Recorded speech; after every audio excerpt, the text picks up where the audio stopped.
I'm James Brierton in Charlotte, and welcome back to the Carolina Weather Group. Well, if you've ever watched a hurricane, tropical system, other big weather system move off the coast of North Carolina, you may have seen the iconic camera out there in the ocean, a live webcam watching maybe an American flag whipping around in the wind.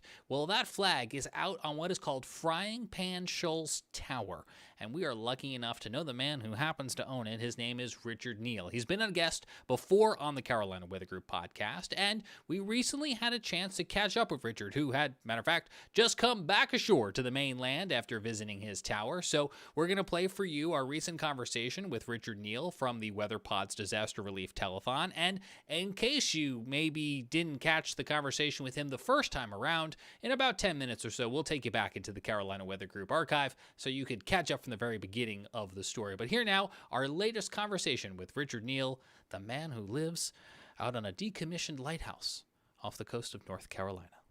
Take a look. I am James Brierton in Charlotte. Shea Gibson is back with us, and Richard Neal back on dry land after coming home from his Frying Pan Shoals. It's a tower. I sometimes refer to it as a lighthouse. The man can correct me if I'm wrong, but he's sometimes out there in the middle of the Atlantic Ocean. It's good to see you. Thanks for taking the time. Oh, I appreciate it, guys, so much. Glad what you guys are doing. Now, you just sent me here a moment ago. For folks who aren't familiar, we do have a live webcam that is broadcasting from your tower. And let me go ahead and put this on the screen so people can see it. We're looking at it right now. I don't know if it makes you homesick now that you're not there and we're looking at it via YouTube, but tell us a little bit about Frying Pan Tower and how you came to acquire it. Well, you know, it's one of those crazy things back in 08, 09, when the nation was suffering through all the crisis and apparently nobody had any money. I thought, well, maybe the government's going to give away some things at a decent price. So I did a little bit of browsing one evening and came across several odd things on an auction. One being an old warehouse. Yep, swipe away on that one. Another one being a bunch of FEMA trailers. Swipe away. Next thing being this really strange looking box on stilts over water. What is this?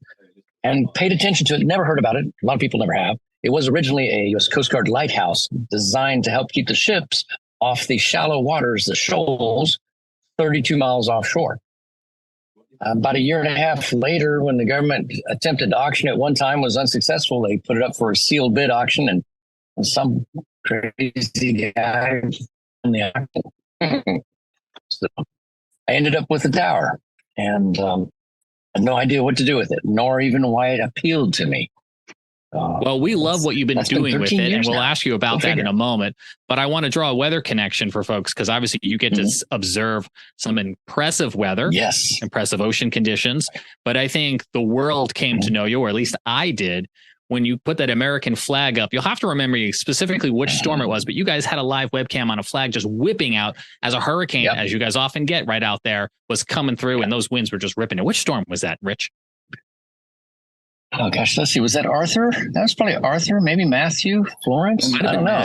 Florence. I think Florence was what I think the one that was a Cat 5 that went down to a Cat 4 and was easing into the coast. But that one had that tattered flag that was the one it was known for. It was still hanging in there. Everybody was pulling for it until dark. That's right. Yeah, people were staying on the live cam in the pitch black because our flag light wasn't working at the time. We had 12,000, I don't know, in the middle of the night. And is that the one where they named the flag Kevin? I can't remember. That sounds like something the internet would do. But I think you ended up on cable news because it was really showing the strength of this hurricane offshore where other people weren't able to get observations. Right. How is it that you even stay connected out there? And how many miles offshore are you? Well, technically speaking, we are 32 miles off of the very tip of the closest point, which is Bald Head Island. But generally, we're about 35, 36 miles out, which puts us about 6 miles outside of America. So how do we stay connected? I like to joke with people sometimes, say, well, you know, I've got a really long extension cord. But what we ended up doing was we found some smart people that felt like it was probably going to be possible to do a microwave shot, as they say, all the way over to shore. Well, that's great. But then you have to be high because guess what? Flat earthers, this is a curved world, and we had to get over the horizon. We found a TV station tower, put some dishes up at about 1,400 feet, aimed them by dead reckoning based on the only point of light we could actually see on land, which was actually the Coswell Beach Lighthouse, little itty bitty blink at night. But I knew that was 318 degrees. So thank you, trigonometry teacher. I was able to calculate by the tangent between the angles of that and the light station that it should be 6 feet, 6 inches to the right of that. And we turned it on and Google popped up on screen. We haven't looked back. We have fixed it a few times and the hurricanes have twisted our dishes, but we do manage to get it back online. So I'm sure Shay has a question in a moment. Sometimes better than at home. I'm sure Shay has a question in a moment. And Rich, I'm going to ask the question that people at home are probably wondering. Why have you held on to this thing? And what are you hoping to do with it? I know you've been doing lots of work. Well, it's funny. If you have something that needs a lot of repair and you're a teenager, you call a bunch of guys and buy some pizza and beer and they come help you work on it or help you move or whatever. And that's basically what I was doing for the first 8 years, not realizing it. Finally had an epiphany of the only way to get this thing fixed is if I gave it away. So I gave away all of my ownership of it, turned it into a nonprofit only for the restoration of it. There are a few people that own some pieces, but they don't want to be embarrassed by the fact of who they are. So they do help out and financially help with it some. But the biggest part of this is that we don't need it for navigation anymore. We have, satellites, we have GPS, everything else. What we do need is we need a point out there where many, many people go out to go fishing that they can make a radio call or they can check on the weather or, and as the case has been over the last several years, they could actually, get saved. Get them out of a boat that's not working, pull up a diver that's nearly drowned and fly them back to shore. And during the same time frame, we've made it so that it's a research location, such as the camera link that I just sent you that talks about the wave heights, such as on top of the tower, the NASA piece of equipment that we just put up. I just got it up there. It looks up in the sun. It looks down at the ocean, checking the emissivity, if that's the right word, of what's coming off the Earth, what's coming into the Earth. And it's one of just a couple hundred sites around the world. Only took me 10 years to talk them into doing it. And of course, we have folks like Johns Hopkins, MIT, Cape Fear Community College is going to do some work with us on our ROVs. And I'm just so excited because anytime I can get a young person to understand that the ocean is not a flat surface of water, it's a world underneath there. I just love it because then they will care about it and do something with our future. And there's a lot of energy out there. There's wave power and everything else. So right now we're 100% solar operated while we're not there. Very cool. Yes. And James, you're right. I did have a question. So, of course, mine's going to be, and I've been up to the Chesapeake Tower and done some spearfishing up there, right? And the waves are just smacking into these poles, right? The stilts. Yeah. And you think, man, I bet that thing rocks a lot, right? Like you sleep out there for days at a time and weeks. Like, I know we interviewed you about this, but I know some of these folks listening would love to hear, what is it like to live on that thing for several days? Is it rough? Is it loud? Or it is funny because you've heard people say that in a hurricane or in a big storm, it's just so loud, you hear the noise. Out there, you hear constant wind, or unless you're in a traffic light like I am right now with a motorcycle in front of me. But we hear a steady hum anytime we have winds above about 15 knots, 18 miles an hour. And the average wind out there is about 12 miles an hour. Now, mind you, we have our hurricanes where I've been on top with gusts to 130. I couldn't read really that high because I think our anemometer only read to about 115 maybe. And I will tell you, you don't want to stand right on the edge on that because it does hit you full force. But if you stand back about 15 feet or in the middle even, it's just kind of bubbling winds and rolling around. It's just a vortexes. And so it's only 50. So generally, it's a noisy place. But as far as movement goes, anybody that's ever had a child, I almost absolutely guarantee rocks that baby more so than we are up in the tower in the worst of weather. It's almost not anything. So if you actually are in it and it's a hurricane, you'll feel it, but it's not in any way distressing. Wow. So the foundation, in other words, is really solid. Yeah, the legs are actually 296 feet down into the soil based on the engineering drawings and how they put it together, which I find just incredible. Wow. Well, that's my question, James. I mean, that's impressive. Yeah. Well, one of these days, I'm hoping I can come out there and do some volunteer work. And I think it would just be an amazing opportunity. Yep. He still has that open invitation for us to come out there and ride out a hurricane with him. So We're waiting on the right time, Richard. Well, it's from a research standpoint, we can do that. Now, don't mislead people. We would not say, hey, everybody come out and just have a great time during a hurricane. That's a little bit crazy. That sounds like a bad movie or something. No, what we do have is we do have the ability to, I believe, safely do some really important research to continue to tell people what's going on with the weather, what's happening. And I love the fact, like I say, that we've got a live data feed of our weather conditions out there. We've got the live visuals. We also have some that. And again, it's just about, it's hard to imagine exposing people to what's going on just 30 miles offshore. That's so foreign to anything we all experience. Well, folks want to learn more, they can see it on screen there, fptower.org. Glad you're back on dry land, Rich, and we appreciate you taking the time to catch up with us today. Always good to see you. You guys are awesome. Thanks a lot. Take care now. Thank you, Richard. So cool. And one of these days, I'm going to try to get out there. I'm just going to have to convince my wife. That's going to be the tricky part.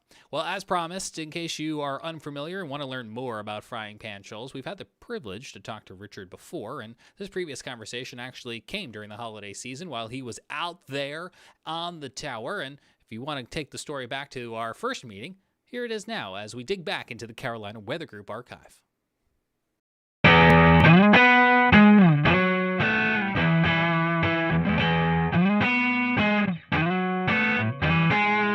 Hello, everyone. Welcome to the Carolina Weather Group. We're happy to have you this evening. And man, I am excited about this show. We have featured Frying Pan Shoals out off the coast of North Carolina several times during our hurricane coverage that you most likely have tuned into from one time or another. And I've been wanting to get Richard on the show, and Shea worked his magic and was able to get Richard Neal on the show. Richard is an engineer and the director of Frying Pan Shoals Tower out in the Atlantic Ocean, where he currently is right now. And it's just hard to believe that technology's come so far along that we can actually talk to Richard, who's out in the middle of the ocean right now. So Richard, welcome to the show. We are happy to have you. And, I just want to talk a little bit. Our first question for you is more of a just kind of getting to know you question. And normally it's how did you get hooked into the weather world? And I know weather plays a little bit into what you do, but how did you get involved in this project? I mean, this is just such a fascinating story about you guys. Well,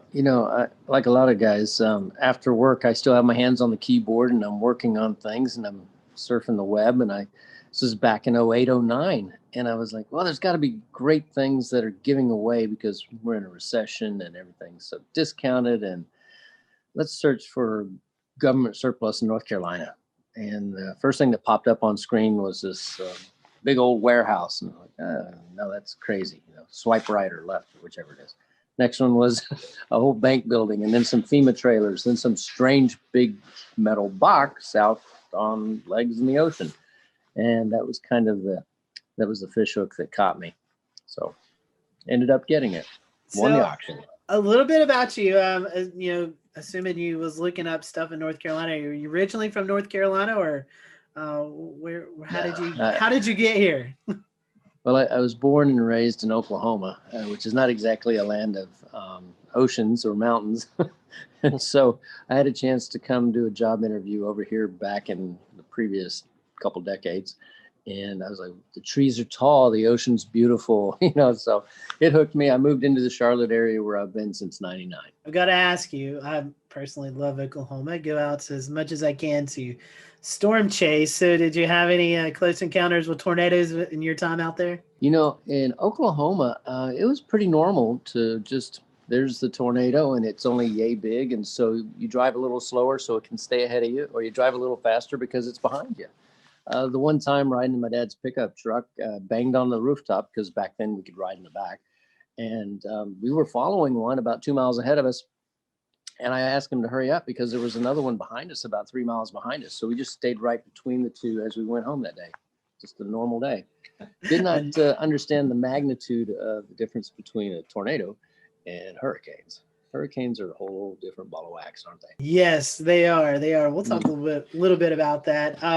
So engineering, I know you got some engineering out there. Tell us a little bit about that and what all engineering wise you do out there right now at the tower? Well, when I got the tower, when we first came out here, we opened the doors and all the windows were sealed up and there was thick junk all over the floor. It was incredibly filthy. And of course, nothing worked. There was no electricity. There was no running water, you name it, obviously no internet.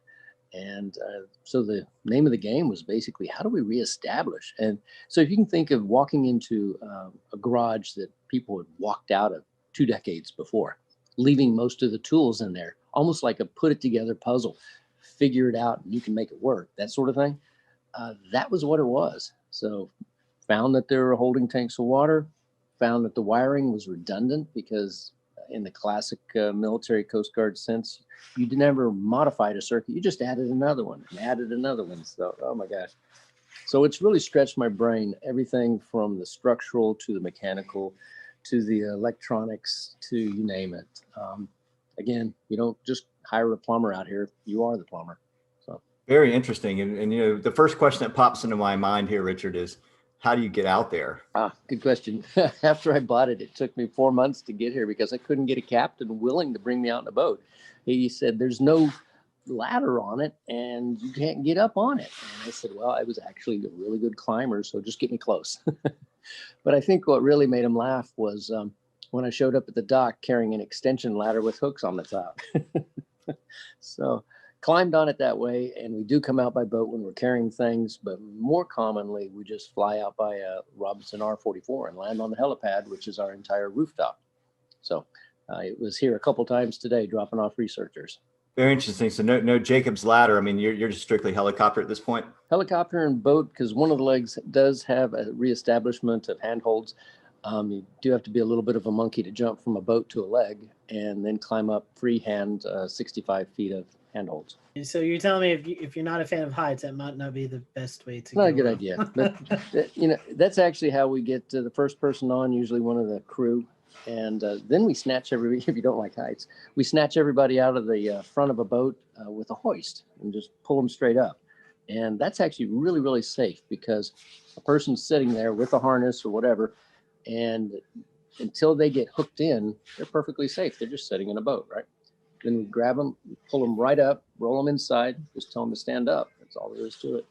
And haven't dropped anybody yet. That's probably a good record, 10 years. So why was the tower built in the first place? I'm the old one out of probably all of us. And I remember when we didn't have cell phones and we rolled this little circle on the phone to make it work. So back in the 1960s, there was still the Frying Pan Shoals, and the shoals were shallow and then deep, and then who knows, boats were going aground and wrecking. So because we didn't have GPS and we didn't have LORAN, and you could use a sextant or whatever to look at the stars, but it was out here to be the lighthouse. So it's still got the light up in the corner that we don't use anymore because GPS, obviously, but it was purely to keep people from running aground. There's literally hundreds of shipwrecks from here to shore. We're about 32 miles from the closest point. Technically, we're outside of America by about 6 miles. And speaking of that closest point, for those who may not know, what is that closest point off reference of North Carolina? A lot of people would be aware of Wilmington, and Wilmington has a bunch of smaller cities flanking it, Southport and Carolina Beach, and coming out to the tip of it of Bald Head Island. And that's from where the shoals actually continue on outwards. So Bald Head Island, which is right over that way. We can see the light of a lighthouse on shore occasionally, just a little faint glimmer, but we don't see light of anything else because we're just too far away. Sometimes people just like to go out in the ocean, fishing and stuff. Do people ever come by and just yell up and say hey to you and whatever? Yeah, it is interesting. I don't know if it's good or bad, but I've got, I guess people are like, hey, Richard, and my phone number's out there, so I'll get text messages, emails. I think I'm down to, 5,000 or more emails in the last couple of weeks again. So it's a little tough. I'm amazed you guys could track me down. I'm glad you did. But they'll holler up, Richard, hey, this is so-and-so. And I was out there 2 years ago, 5 years ago, 6 years ago. Sometimes I remember who they are and sometimes I don't. But on a good, flat, calm weekend, we can have 30 boats around here all getting bait fish or catching fish or just hanging out. It's really quite the party. Yeah, I was going to say, I've done spearfishing at the Chesapeake Light Tower to the north up there. That's a popular spot. And there's there's a lot of fish. There's a lot of great, fish that hang around these things. It's an object in the water. It goes in depth. There's teeming life around it. It's kind of neat. Yep. We've got a lot of bugs underneath us, and bugs, in layman's terms, are lobsters, spiny lobsters. They average about 8 pounds here. So you kind of took up my next question, was going to be about the B&B and how long that ran for. Yeah, we were doing that from 2012 when we had our first family stay out here, which was quite interesting. They were like, yeah, we know it's sort of a B&B, right? And then we shifted over in 2018 purely to the nonprofit, and we still have a lot of people come out, but it's not in the sense of coming out and hanging out. It's come out and participate. The walls in here are nice and blue because we had 3 or 4 volunteers a couple of weeks back, clean and scrape and put it all back in order. How many people do you normally average in a year, Richard, that come out and volunteer? I mean, I know it can vary, but it's a really great question. We've had thousands out, and that's because many people will come by in their boat and then they'll come on up and maybe they'll carry something out. I occasionally get a call on the Marine Band radio. Hey, Richard, we're here and we brought you that extra water, or we brought you some food, or we have too much beer and we can't get rid of it. We need your help. So, or we have fish that we've caught, and they're like, yeah, come on up, let's share it and have a meal, and then you can head out the next morning. But with 8 bedrooms and a crew room in addition, and about 6,000 square feet, and a rec room and a stainless steel kitchen and a big generator room where we can cut and torch and do all the types of mechanical things you would want to. It's actually got a place for all different kinds of people. We've got people that came out and did nothing but work on our garden in the back corner. So we've got a garden that grows. Go figure. And for those who are maybe wanting to know, you do a fantastic job on social media, the Facebook page, of just sharing your experiences from day in and day out. And it's a really cool thing. If you go to Facebook and type in Frying Pan Tower, Richard, you do a great job on social media, just kind of showing the behind the scenes look there. Yeah. It's funny. People ask what the tower is really like and how it survived these hurricanes.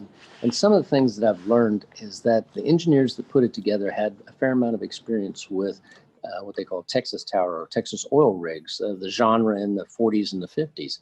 So they made this thing stupidly overbuilt. I mean, massively structurally strong.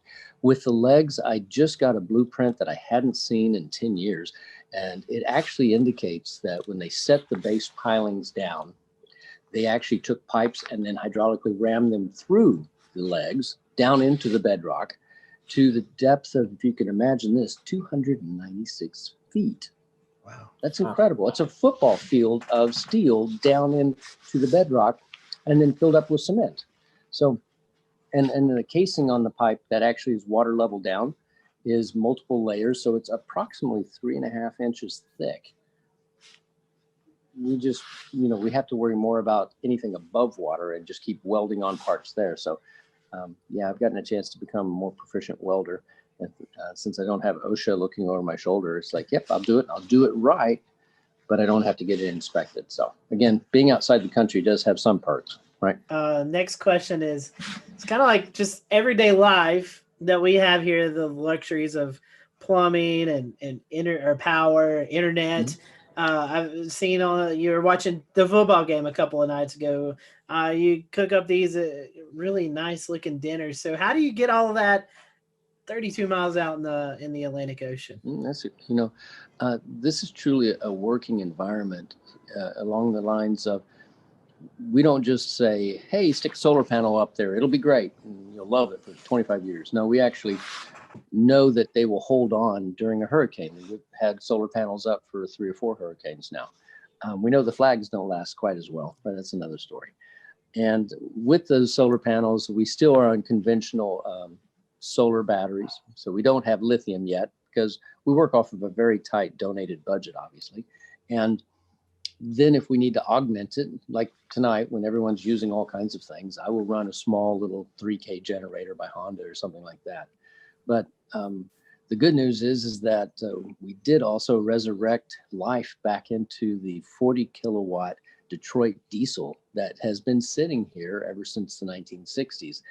And when we took it apart and looked inside at the pistons, everything was put back in almost perfect order.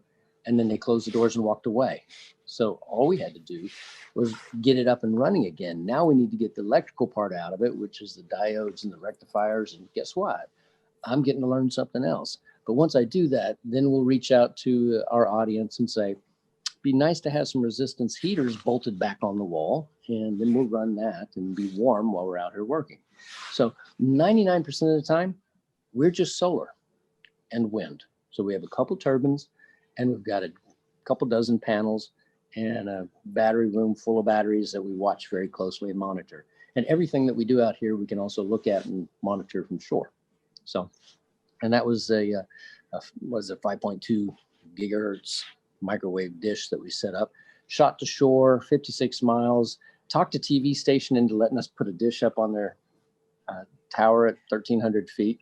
And, you know, it's one of those, I can't believe they let us do this sort of stuff, but, you know, we get really smart people and then they're excited about it. And then they tell other people, and then we get a phone call. And a gentleman just got on a helicopter today that left that made a donation, and he spent a day or two out here. I didn't make him work, but he worked anyway. Couldn't stop him.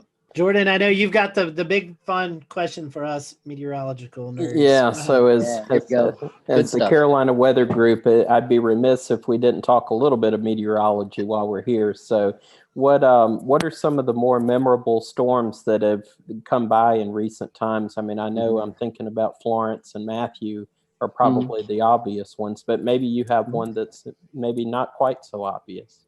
Well, Arthur was an amazing thing. I actually was out here with 3 of my kids and 1 volunteer, and we planned on flying back by helicopter on a Tuesday with an upper limit to the wind speed of being around 45 miles an hour or so for the helicopter. I think it was a Bell Jet Ranger. And we woke up that next morning to 55 miles an hour constant. So we weren't going anywhere. Surprise, surprise. Had not been out here for a hurricane. And my kids are like, are we going to be all right? Of course we are. It's going to be great. So everything was great. The winds were averaging around 75. They got up to 100 and something during that. And we were all in here, and it's very noisy. My daughter points out the window because there's a huge mooring light that's about 2/3 of a mile that way. And it has a 12,000-pound dumbbell weight at the end of a huge chain. And it's the marker for the very end of the shoals. Well, the waves were so big. They're about 30 feet tall. They don't even look like waves. They just look like hills, that it was picking it up and slogging it along. And she says, Dad, is the buoy supposed to be traveling? So it marched off towards Wilmington. And then as the hurricane spun around, you know, we got to the backside of it and the winds were blowing from the other side. We had just finished dinner and it blew in one of the back windows, just shattered it. And wind is going everywhere. And the rain's pouring in, and we were back there trying to hold a piece of metal against it and get it all put back together. And my daughter's a little upset about this. And I said, it's okay. We were fine. She goes, I'm not worried about the tower, Dad. It made my cake in the oven fall. Unbelievable. So, you know, we've been out and I've since found that hurricanes can be really pleasant to watch when there's nothing in the air to hit you but rain. When you're on shore, you have to worry about all kinds of things. You have to worry about trees falling on your houses, and, you know, that sort of thing. Out here, it's just rain. You wear safety goggles so that it doesn't sting your face too bad. And anything under 100 miles an hour, it's not going to blow you off the top. Over 120 miles an hour, it gets a little dicey. You know, we had some gust to that during a couple of them. And the water kind of comes in everywhere. So it gets a good rinsing, but that's all right. Does the tower sway at all? Do you get a little bit of that rocking factor? I'll show you. During the worst hurricane, this is it. That's it. Just enough to make the water wiggle around in the Culligan jug. That's it. You know, puts you to sleep really good. And they are really loud. They are quite noisy. But, you know, you asked the question really that I should answer more directly is about the weather and how and what do we watch and how do we know when we can go out here. It's only 30 miles out, but the weather here is very different than the weather on shore. On shore, we can have 30-degree days, and out here, because they have this enormous mass of water underneath us, we could be in, you know, t-shirt and shorts, or like today, We had a 25-degree temperature drop out here. I mean, it was beautiful. It was 75, and then it went down to 55 for a while. And I'm wearing a jacket because it's cool. So you kind of have to be aware that the ocean is what they would call an ever-changing, never-changing environment. So it's always going to be a little different, and you can only tell about 3 or 4 days in advance as to the true conditions in this one location.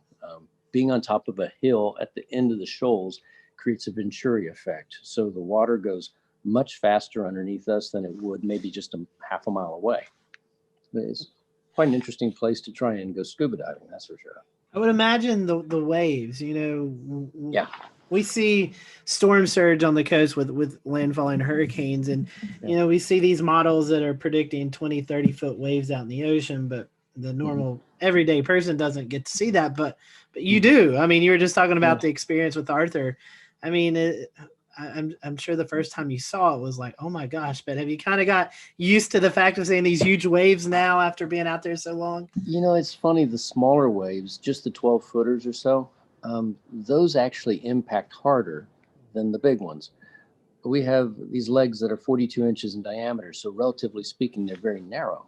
But if you catch completely square to the cross pipes at the 12-foot level, a 12-foot wave, you know the weight of water, it's quite a bit per cubic yard. You feel it, just a shudder like that. That was a good one. That hit well. The huge waves, they look strange because they really do look like hills rolling past. And then occasionally one of them will break over like you would see on a small wave on the surf. But then you look across it and you realize that it's breaking over hundreds of feet wide and 7 or 8 feet, the top of it's cresting over. And you're just thinking to yourself, if I had a jet ski, I bet I could ride that all the way to shore. But I don't know. From what you've told us, it sounds like there's not many things that would cause such a concern that you'd have to evacuate. But I am curious what your emergency procedures are like. What things might it take to get you to have to bug out of the tower? And if so, what's the process? That's great one. We have about 4 different forms of communication. We have, and that's for knowing what's going on. Of course, we benefit other people out here by having that available for them too. So we shoot our signal around here. So we kind of know what's going to happen weather-wise to some degree. It's really about a decision of, do I need to get back to shore because there's people on shore I might need to help? So when Matthew came through, we left a day after it happened, just simply so we could get back to shore and help reestablish power for several houses that were out with elderly people. But, it's funny. I guess it's kind of the reverse. We got plenty of food, plenty of water. If you have a string and a hook, you can't starve.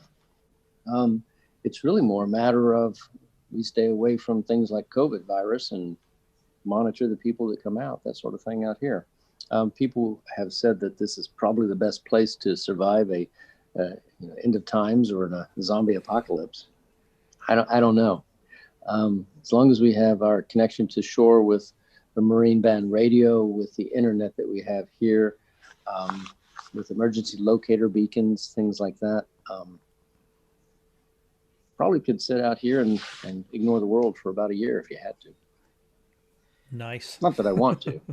I got family on shore. Speaking of that and COVID, I know one big thing is folks coming out there and helping you. What was there downtime? I'm assuming there was downtime where you didn't have folks out on the tower.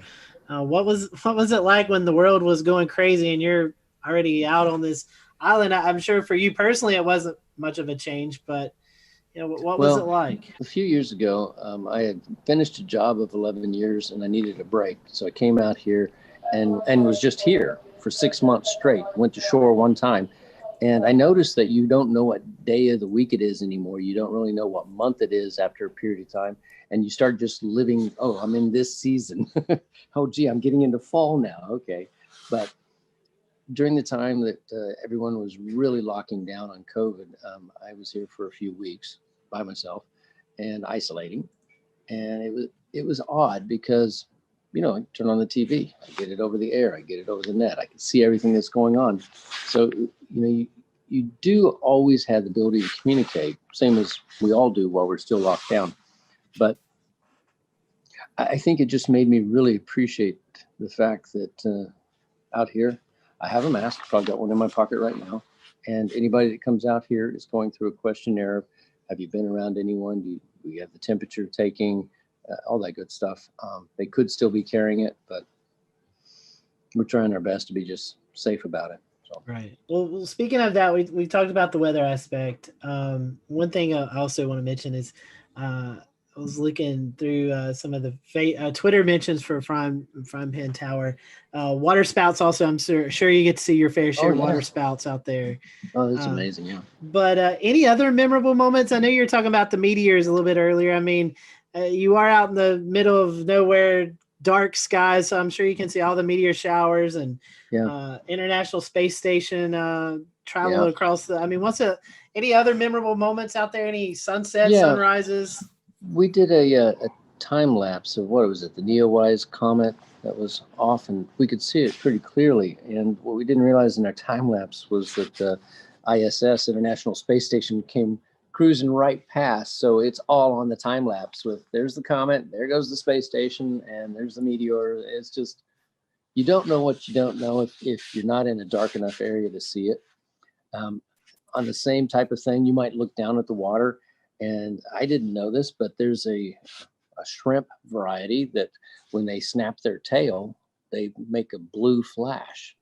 And I'd never heard about that, but I was looking down in the water one evening and all these little blue dots of light of all these shrimp just pop, pop, pop, pop, pop. And it was like incredible. How would you have known? So, the wildlife that you don't see when you just look across the ocean is all abundant underneath there. And it's just increased my desire to help educate people. So we have the above camera, the water level camera, and then the shark camera down on the very bottom that we do for explore.org.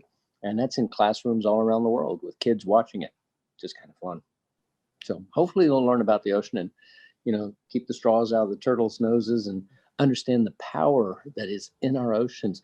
I mean, the weather is by virtue of this enormous body of water that gets heated up and moves around. I mean, the things that our world does, I just think there's so much for us still to learn.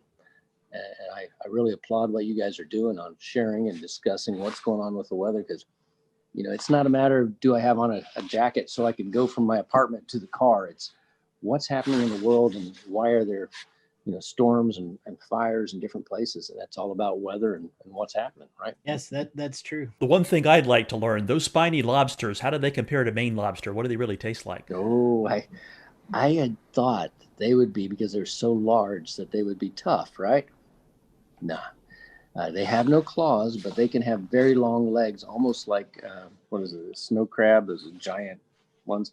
And their tails are usually about that big around, about that long, and they're deliciously fresh and soft. We have divers that come out here and they'll grab them. We have a lot of rock ledges. So if you grab the one or two out of there, next day another one will move in because they're always looking. So they're migrating at night, running around. And they brought up 4 enormous ones. We filled up a stainless steel bowl that was about this big, full of lobster meat. We all ate. There was 6 of us, and we ate so much lobster we couldn't stand it anymore. So the next day when we wanted to go fishing, we were fishing with lobster meat, which is just ridiculous. So it's really, really good. For those folks who are listening tonight and they may feel like, this is a worthy cause that I want to give to, I know looking at your website, I mean, you've got a shop with apparel that you can do. You have a list on Amazon that folks can purchase and send to you, all sorts of way to help out the cause. So tell us about that. And I even see a signature coffee blend. So tell us about all the different ways that we can help you guys out there doing the research you're doing. It's really funny. A few times I would have a conversation and talk, people that would be watching about, having this cup of coffee or that cup of coffee. And I finally came across one. And mind you, if you're stuck out here, I'm not going to go and grab a Starbucks or a Pete's or a Dunkin' Donuts. And so I found a blend that was incredible. And the company that makes it, Black Powder, said, well, I'll tell you what, we'll make you that particular variety and we'll give you a percentage of the proceeds for the nonprofit. I thought, oh, win-win. And then they gave me free samples. So I'm going to drink that coffee because it's really, really good. The whole goal is it's not just a YouTube clip that makes you a few pennies, or an Instagram or whatever, or a few shirts that you make $1 or $2 off of. It's whether or not we can get enough people to pay attention to this, to restore this. And that really is my goal, is how do we restore something? So it's restore, obviously, protect, which is not only the sea life down there, but also the mariners around here. We've been really lucky. We've actually helped save 3 different divers' lives out here, and over the last few years. And then preserve. Now, how do we get it so it's self-maintaining? And I think the only way to do that is basically what we're doing right now, sharing the message, educating people, and helping them understand that it's not me. Again, I joke, it's like I'm the chief custodian and janitor.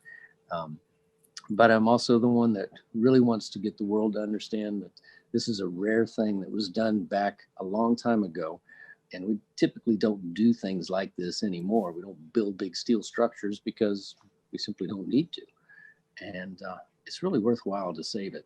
That's all we're trying to do. Interesting that you say that. I was looking, you're on the wish list, you have like an AED, and I never would have put that together with, folks who may be out there and, 30 some miles off the coast and they need immediate medical attention. That's a great thing. People had a heart attack when you had to, get him out of here. We had the helicopter flew out here and grabbed him. So a big Coast Guard helicopter snatched him off. And he was okay. Next day, he was fine. Wow. Amazing story. Well, Richard, I personally want to thank you for what you're doing. And you were talking about, Dan, about getting some storm chasers out there. We may have to, pitch in on a helicopter ride and come out and at least have a meal with you or something. I'd love to get you guys out for a weekend. And you know what? If you give us enough notice, we'll find a volunteer with the boat and just have you guys come out on that. How's that? Hey, I am down for that. we are up for that. And again, Richard, how can we follow you? I told about your the Facebook page, but do you have Twitter or anything else that they can follow the work you're doing? We've got we're either Frying Pan Tower. I forget what his original or something. So we have an Instagram. It's easy to find us. You search for Frying Pan Tower. Clearly, there is also a in the middle of the woods, a frying pan light tower, not a light tower, but a tree tower for observing for other things. You'll know it when it's us because we have water around us. So we have Twitter, we have YouTube, we have Instagram, we have Facebook, and I don't know what else. Well, you're talking about and our website, of course. Yeah, at the explore.com, which we got permission to air some of the footage during hurricanes. Oh, good. It's explore.org. They're good. Yeah, folks. explore.org. Yes. Yeah. They're doing good things. Definitely check that out. That's awesome. Yeah. Good deal. Well, Richard, we thank you for your time. And for those who are watching here on the Carolina Weather Group, we hope you have a great rest of your week, and we'll see you next time here on the show.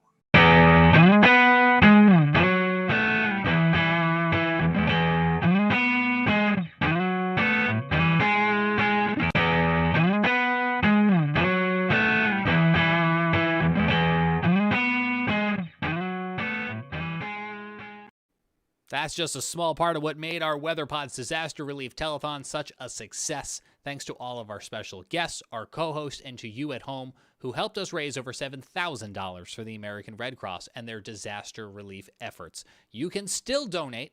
The link right now in the description wherever you're watching or listening this week. I'm James Brierton. Thanks so much for spending time with us. We'll see you again next week for more from the Carolina Weather Group. Be well.